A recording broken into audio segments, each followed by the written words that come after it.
My adventures in quadraphonic sound.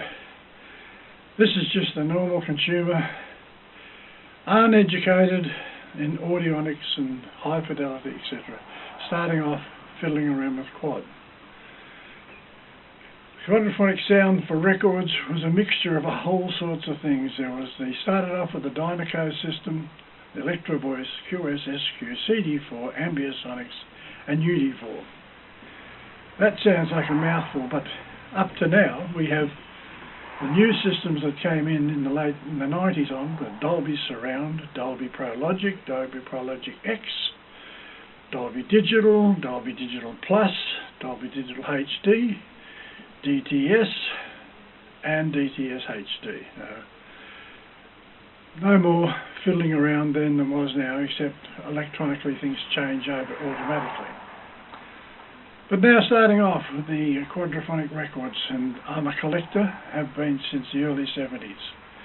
I was in a Melbourne audio club as a convener for quad. It lasted a short while, but the interest just waned. People were more interested in stereo. So I carried on virtually on my own until I finally managed to hook up with some American clubs and conversed and traded and bought records from America and overseas. Long before eBay, unfortunately. I would have had a lot better collection had eBay been around, but that's the way it was. You write a letter and 3 months or 4 months later you either don't get a reply or you do get one. You order 4 records and 3 or 4 months later you get back 2, and the other 2 were sold out. So it just went on and on for years. I conversed and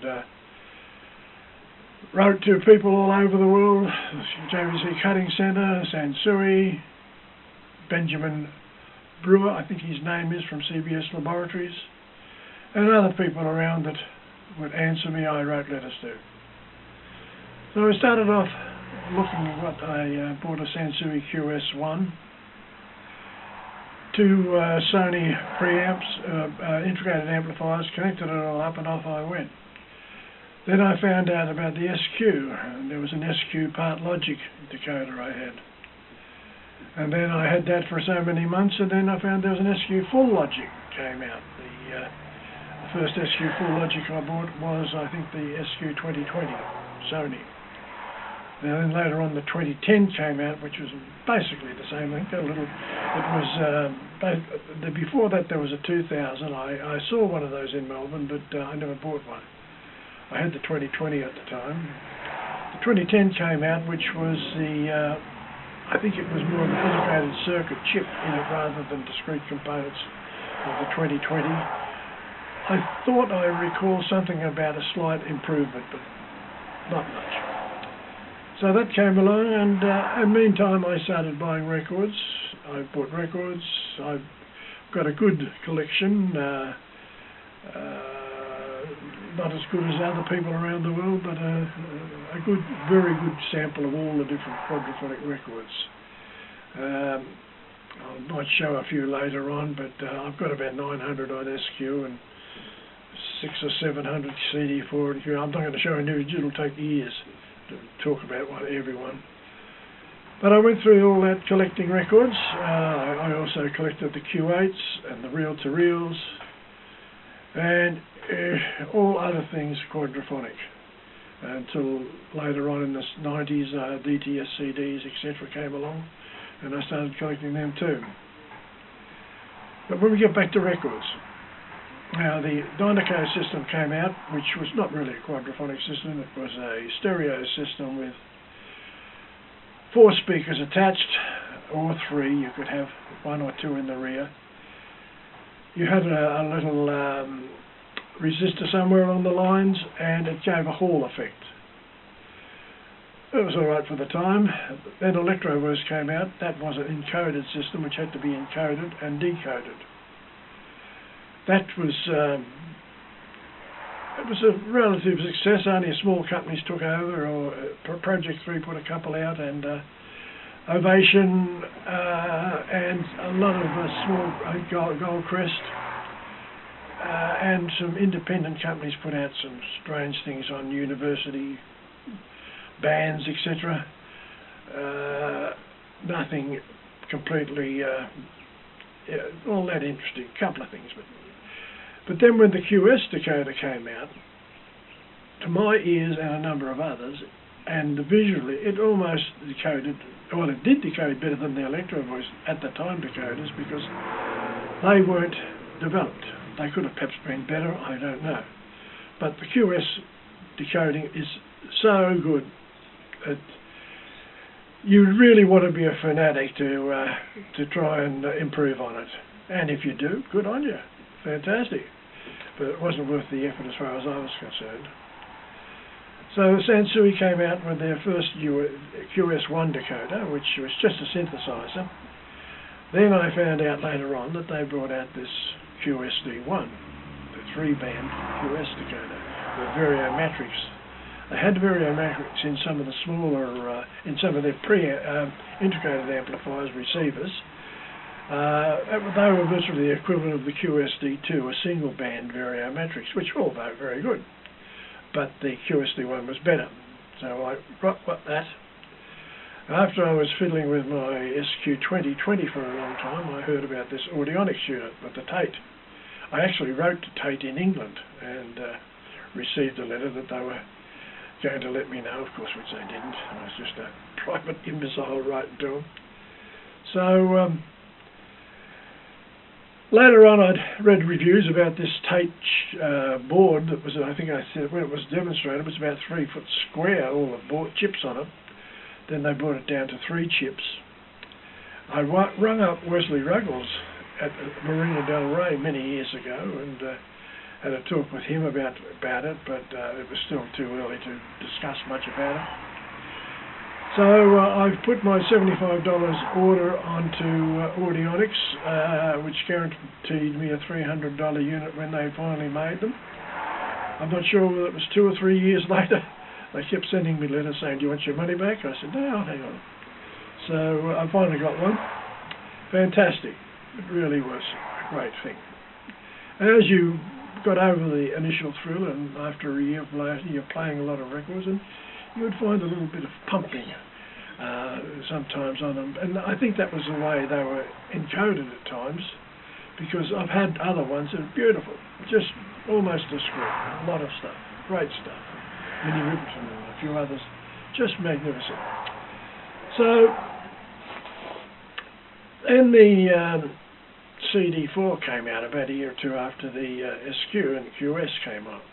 CD4, that was a discrete system with a high frequency carrier level on the rear channels. With the SQ and QS, you just played it through a normal turntable and a cartridge, and you were right and put it through the decoder. With a CD4 system, you had to have a special stylus that would pick up the high frequencies on the grooves. I had a JVC 10 or 20 or something, and then eventually I bought the Denon moving coil 103D or 103S, I can't remember which, and 103. They all did the job. I don't know if they were Shibata tip exactly, but a beautiful CD4. With CD4, when I first bought it in Melbourne, a CD410 came with 2 or 3 CD4 records, the JVC ones. And twiddled it, and it was fiddling, had a lot of breakups here and there, and it sounded all right, but it was iffy at times. So I got the CD4-5 when that came out, and that was a bit better. Then I read in some magazine about this CD4-1000. That was the bee's knees, and also that was the price of it too. Through a friend of a friend in Japan, friend had a friend in Japan, and he arranged to get it and send it out to me, and I got it at a high price, but not an enormous price. Don't tell the missus. So that got the CD4 going really well. It's still, the trouble with CD4 records when you buy them, even brand new, they look great, and you clean them and you put them on, but you do get some pops and clicks in it. The vinyl wasn't the best until the JVC later on developed what they call their super vinyl, which then they were used later on for some of the high-speed direct cuts or low-speed direct cuts and such on some of the vinyls. Some of the records had this made with CD4 vinyl, but they weren't CD4, they were just stereo using that high-quality vinyl. Well, next we'll talk about Ambiosonics. This is a British system. I didn't want to call it Quadraphonic. Quadraphonic had a bad name by about the time, and although it was sort of set in 4 channels, it was a type of matrix system. It had options for other things that other decoders have that I didn't have. I don't know whether it ever came out in that format. I've got a few Ambiosonic records. A lot of them were classical on Nimbus. They didn't really knock me out all that much. I'm not a great classical buff. I know there's some magnificent music there, but I haven't heard it all and never will. So I was sort of underimpressed a bit with it. I have one record by an electronic group somewhere from Europe called Tag, and the album is called SHT. I don't know what that's short for, but on it, it's electronic and it swirls around and around at different times around the room and then back again. It's the only one that does that I know of in UHJ. On the oscilloscope, it gives a ball effect, and when it swirls, the whole ball swirls around the oscilloscope rather than a quadraphonic record that will go up and down and down and down and that sort of effect. This gives the whole ball effect. Quite different and impressive when it does that. But I've never heard a real demo one. I don't know whether they ever brought one out to demonstrate the weird and wonderful things it can do. They always seem to say, oh, how good we are and the ambience we are, and that doesn't impress a lot of people and didn't super impress me. But it's a nice unit. It does some nice work with some stereo stuff. But overall, it's always around. It's every now and then you read about it coming out and they're going to do things with it, but it's sort of like jazz in the 60s. It's always going to make a comeback, but it never quite did. So that was on Ambiosonics. It's a nice system, but it didn't grab me, and I wish there was a real record or CD that demonstrates its all capabilities, what it can or can't do. If anyone knows about it, let me know, because I'm certainly interested. Then the last one of that was UD4, which is never going to come back. It never took off. It had a great idea. It had a base of a matrix system very similar to UHJ, and then a discrete overlay on top of it, so you could play it either as a matrix record or as a discrete CD4 type. It didn't. It was only up to about 40,000 cycles. The frequency for the rear channels. I assume it plays how you need a type of Shibata tip, although I just put it, when I got my unit, I just put it on and used the moving coil, which I used for CD4, and off I went. I really didn't check. I assume it does, but I haven't really gone into it that much. It's been a long time since I've had one. They only made about 30, 35 records, and a lot of them were Japanese artists. I've got about 19 records of it. There's a number of the Japanese artists. It really isn't interesting to me, so I didn't bother too much. See them occasionally on UD4, some ridiculous prices. So, I mean, I don't know how many people collect UD4. Wouldn't be many, and they're not going to pay those stupid prices for a Japanese singer that you've got no idea what she's saying and no idea what the songs are. So, they were the systems.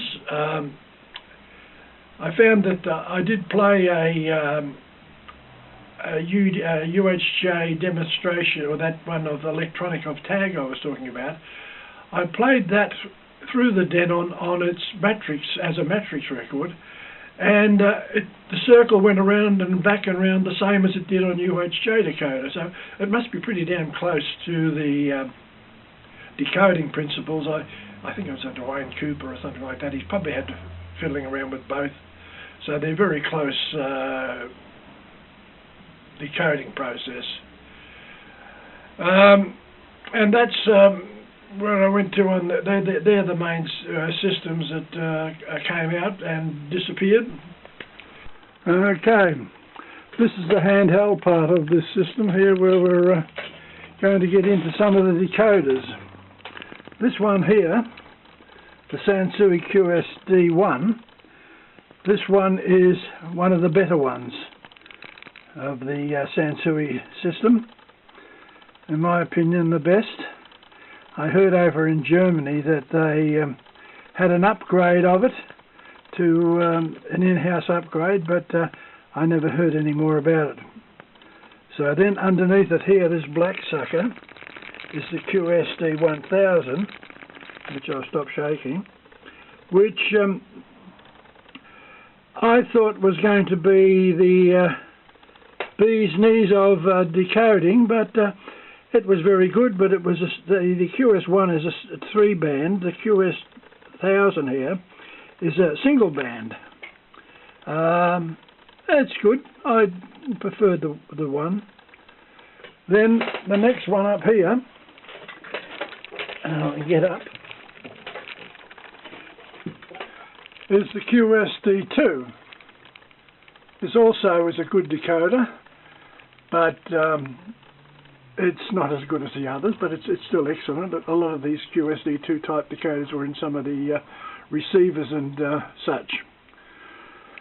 Then as far as SQ is concerned, this here is the Audionics Space Composer. This is the one I bought many years ago. I ordered it from Audionics, and they said spend $75 deposit and you will get it for $300. So I sent the $75 and waited for 2 to 3 years. They kept asking me about my money, and I said, you keep it. And they eventually made one and sent it over for $300. I don't think they were too pleased with that, but anyhow, about nearly a year after I got it, or 6 months or so, they sent another letter saying that there was an upgrade if I want to send it back, which I did send it back, got an upgrade. It seemed to me that it widened the stereo image in the front. So that was the Audionics. They kept the word Quadraphonic away from it. Then the other one was the, down here is the Tate unit. That also doesn't mention Quadraphonic on it. It's a Tate decoder, the Fosgate one. Then the other version of that was this one over here. It's the, what was it now, the Tetrasound 2. They were the 3 units that had the Tate decoding in them. They were the best 3 units that came out for the Tate. Then we have, getting up,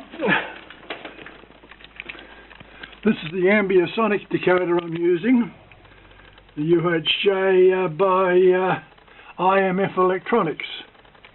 I don't know if that's coming up too well. I'll have a look at that again. That's a bit better. And it's a bit wobbly, the hands. That's what you get reaching up with a sore shoulder. So that's that one. Then the UD4 demodulator. That's the one here by Denon. It'll be a classical piece of stuff that won't exist. So that was it. Now, I'll turn around to me again. This idea of the decoding and such,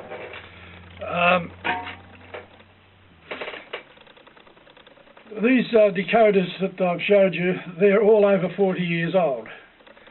Some of the chips, if one of them goes, you might as well throw it out or try and sell it for scrap to somebody who's got another one. Because the Tate ones are almost irreparable because of the chips are not made anymore and there's hardly any around. I had a couple sent over to America years ago, and it took a couple of years or more before they were able to replace them, and we sent them back and said, look, I don't think we'll ever be able to fix them again. I think that was Bob Popham. So you take your chances with these. You buy them on eBay. All the channels may work, they say, but they're not necessarily decoding correctly. So it's a chance to take if you want to buy the early models and things like that for collecting. Terrific. But if you want to just play some quadraphonic records, well then, unfortunately, it's a hit and miss thing, and perhaps more miss than hit. The only decent thing now to get is this little bugger up here. That's the involved unit, involved audio. This was made in Melbourne, and it's a bit of a story. I'm a member, like a weird other quadraphonic fanatics in Quadraphonic Club on the site, on the Google, whatever the hell sites they are nowadays. Anyhow, it came about, he mentioned, he's put a note on the club site that he had this quadraphonic system. So I rang him up, and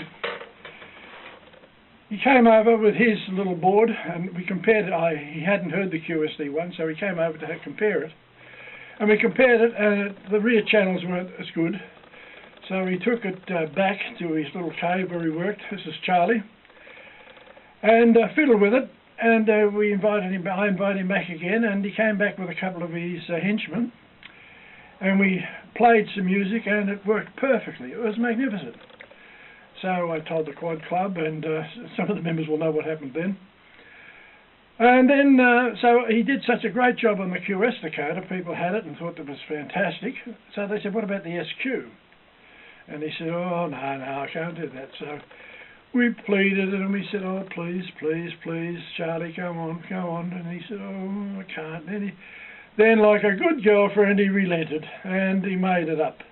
So he made it up. They made it up first to the specifications of SQ. It seemed to work well, but they found a little bug in it when you played vinyl. It needed a tweak, so they tweaked it and called it SQ Vinyl Edition. Perfect. And so now that in that one unit you have the the QS with the 3-band decoding, and also SQ with the 3-band decoding. The only SQ decoder that ever came out commercially with the 3-band decoding. I heard one in Japan was made, but that's privately. So you've got, in the one little unit, you've got the best of QS, and also playing stereo through the QS, which is involved, they call it involved. You have the best, one of the best on-the-fly stereo synthesizers into surround sound on the market.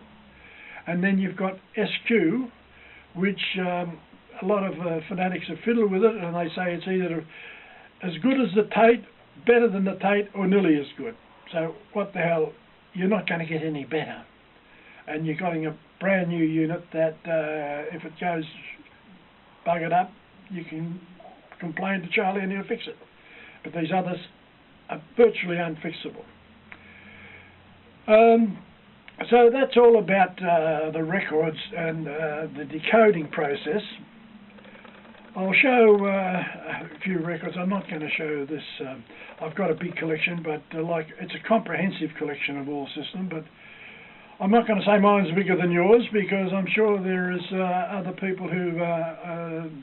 There's a Nick P in America who seemed to specialise in CD4, and I think he has about every CD4 record that ever was made.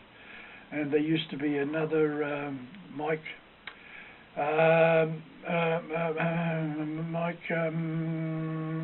who collected reel-to-reel. He had a huge collection of reel-to-reel. Michael Robbins.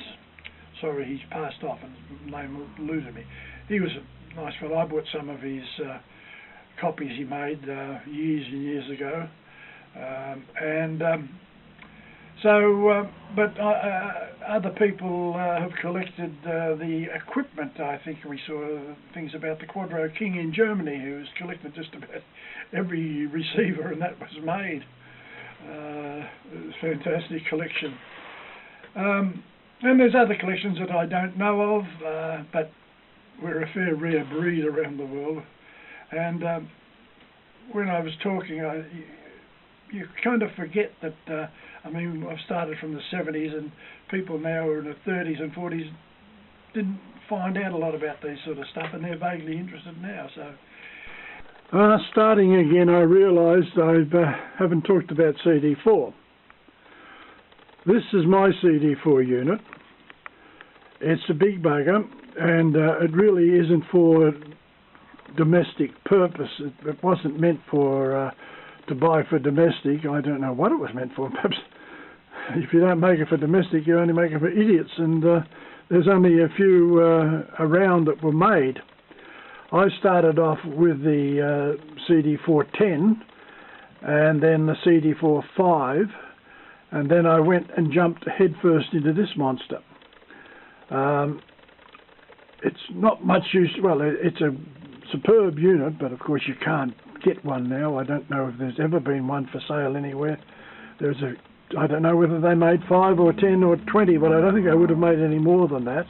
I know there's a couple of people around the world that have got them, and I got a feeling that there was some other super one a little bit above it, a sort of laboratory one, but as far as, you don't bother looking for this.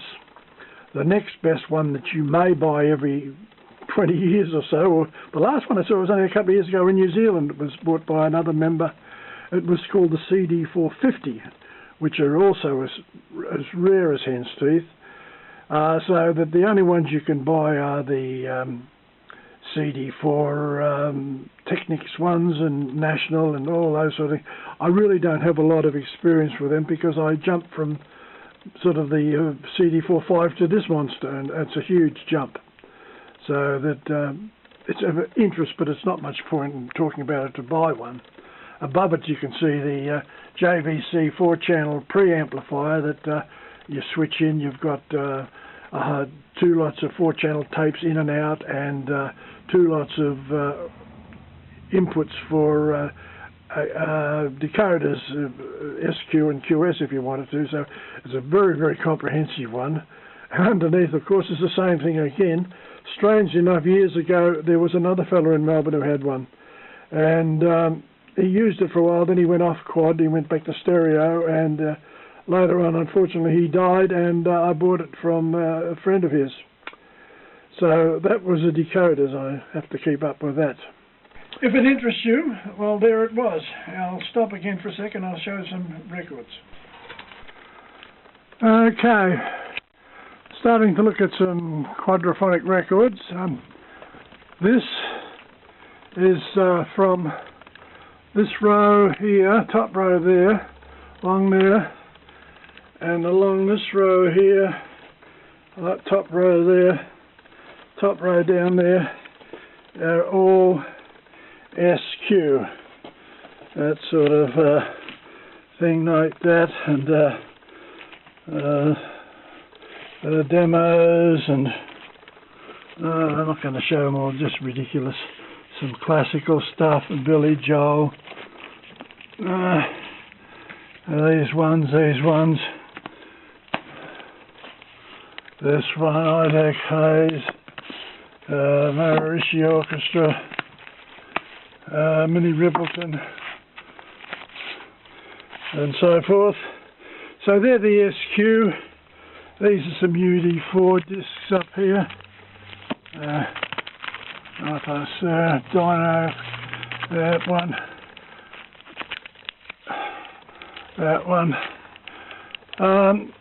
This row along here is CD4,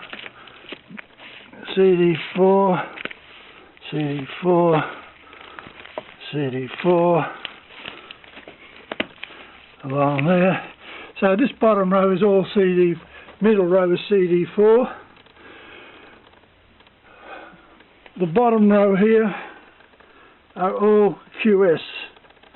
yeah, I'm not going to show them all, they're just not down to there. Then up the top here, this is the weird and wonderful lot of Ambiasonics and sample of different types of things.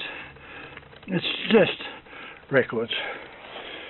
But so I was just there was a lot of records in quad. I haven't got them all. There's probably about another, I don't know, 1,000 or more that's classical and stuff that's not easy to. Oh, I'm not that interested in now. Not picking up everything that's going around. So I collected that lot. So there are a good collection of records around.